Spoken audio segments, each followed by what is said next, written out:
Am I the a-hole for refusing to offer any kind of support to my children's half-siblings?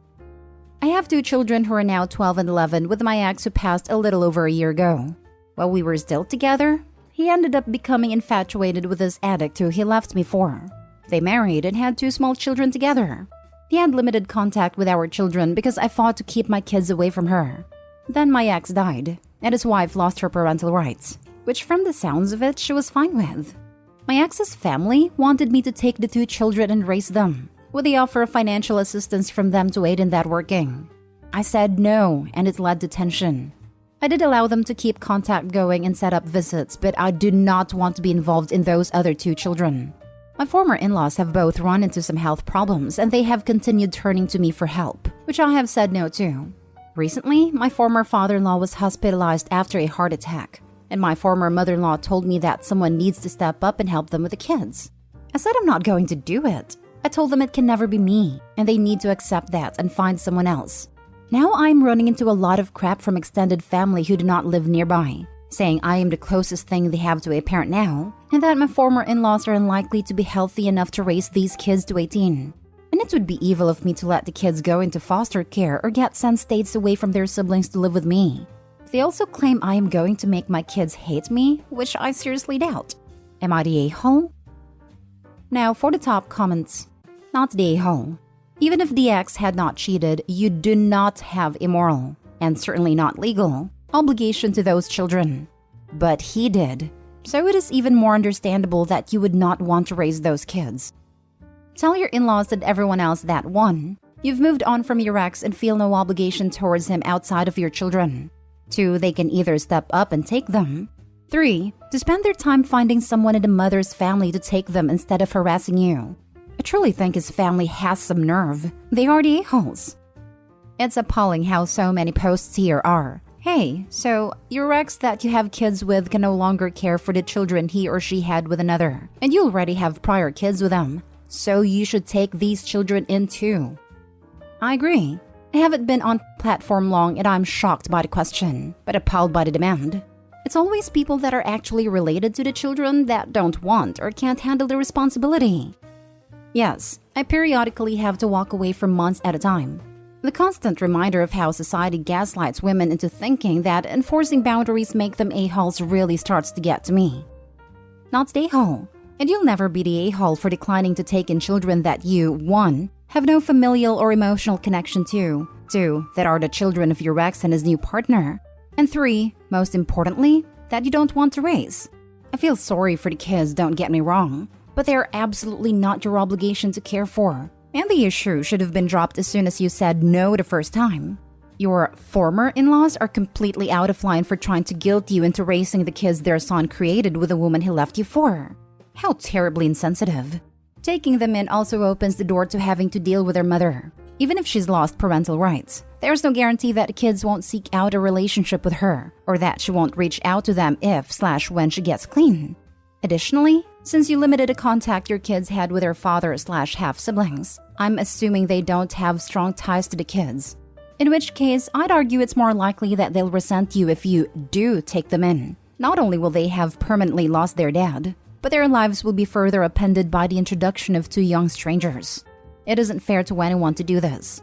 If your extended family members believe you're failing these children, so be it. They have the option to step up and take them in, but they aren't. Doesn't that make them just as evil as you? My kids don't have that strong of a relationship with them at all. If my former in-laws and I didn't arrange visits with them all, they would never ask me to see them. They never asked about them or wanted to see them when their dad was alive, and they had such limited contact with him. Honestly, they consider each other their only sibling, and their half-siblings are just kids they see sometimes. But I know that could change one day, so I keep access since it's now far safer to do so. Next story. Am I the a-hole for refusing to cook dinner for my stepmother and her guests after she's been refusing to let me eat the food she cooks? 16 male here. My dad married my stepmom just about a year ago. She didn't want me to live here and wants me gone. I've insisted that I should stay as I don't want to live with my mom. Her husband is a piece of work, so we're always clashing. She announced last month that she wouldn't allow me to eat anything she cooks or cook anything that she buys, and I should arrange my own food completely separately, down to the ingredient level, including salt, because I'm not her problem to deal with. This is annoying, but anyway, I can handle it and I didn't want to act entitled. So I started buying and cooking my own food. We've been going like this since then. Her sister had an accident a few days ago. And on the day of the accident, stepmother texted me in the afternoon saying she's bringing the sister's children over and they'll arrive around midnight. Asked me to buy groceries and snacks and make a late dinner for them. I never replied to her and didn't do anything. I have to say that while for a few hours it didn't look good for her sister and had to go into surgery, it ended up being successful and she will thankfully make a full recovery. They came. She noticed there's no food and they indeed were hungry, so she was angry at me. I told her that is not my problem to deal with, and she said I'm being a jerk, and I said, takes one to know one. She ended up ordering pizza. My dad told me that I was out of line, and I should have just done what she wanted me to do because it was an emergency, and I should have done a favor for her, and it would have gone a long way to improve our relationship.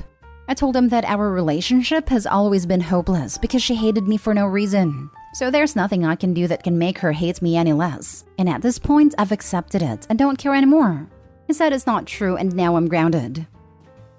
Not day home. Why is your dad allowing this to happen? You are 16 and living at home. You shouldn't be paying for your own food. Make your dad fix this problem. My dad pays me for the food I buy, although stepmother believes I should pay for it myself because I have an income. Yeesh, at least that's something. I'm so sorry you have to live in a house where your stepmom treats you like that. What you did was understandable considering your age and circumstances. Was it petty? If guests weren't arriving until midnight, the stepmother should have asked her husband to grocery shop and make food. Why ask Opie after treating him very badly? Because she's trying to manufacture drama to drive Opie out. What a nasty piece of work. When people say you should aim for fairy tale endings, they don't mean becoming the evil step-parent. Not stay home. She set the precedent in home, and when it came back to bite her, she got angry. It's unfortunate your dad allows her to say you can't eat food she buys when you're still a minor in his home. And it's even more a shame that after allowing that behavior from her, he expected you to do for her sister's kids what she won't do for you. It's also not your responsibility as the minor in the household to improve your relationship with your stepmom who clearly resents you. It's extremely unfortunate that you don't seem to get along with the spouse of either of your parents. I think you need to sit down and ask your dad why he has higher standards for you, a teenager, than he does his wife, a full-grown adult. I'm a stepmom, and I most certainly think it's my problem if my stepchild is hungry.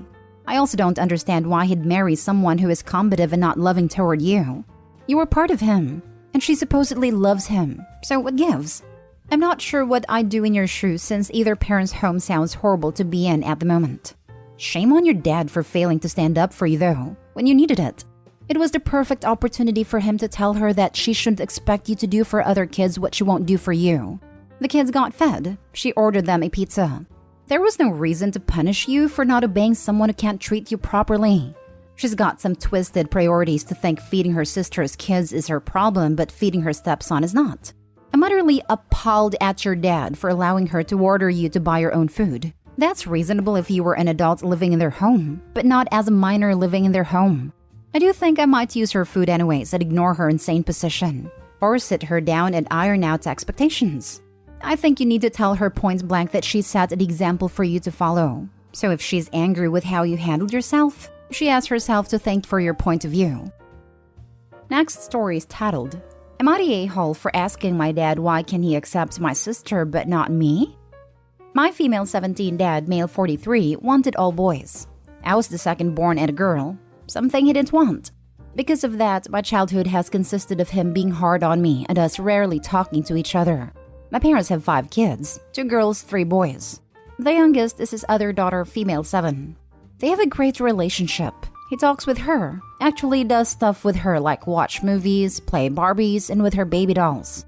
I'm happy for my sister. I'm glad she's getting a good relationship with our dad. But it hurts a lot to see, especially considering my dad has never told me he loves me. And we have never even hugged, 2 things he has done with all my siblings. A week ago, I accidentally came home late from hanging out with my best friend. I tried rushing home as fast as I could, but I was still 3 minutes late. Once I came home, my dad started yelling at me, and when I said, sorry, I lost track of time, he yelled at me more, calling me irresponsible and that I don't think. My younger sister then came running to him asking if he wanted to watch a movie with her. And he said, "Yes, honey, just wait a few minutes, then I'll watch a movie with you." I've never yelled at my dad before, but all of the hurt just had been building up my whole life. I finally lost it. I asked, "Why can't you treat me well? Why do you hate me so much? You have shown you have loved my brothers and my younger sister, but you never have shown you loved me. I don't get it." He told me not to yell at him and go to my room. So I went to my room and cried. A while after, he came to my room probably after he watched a movie with my sister.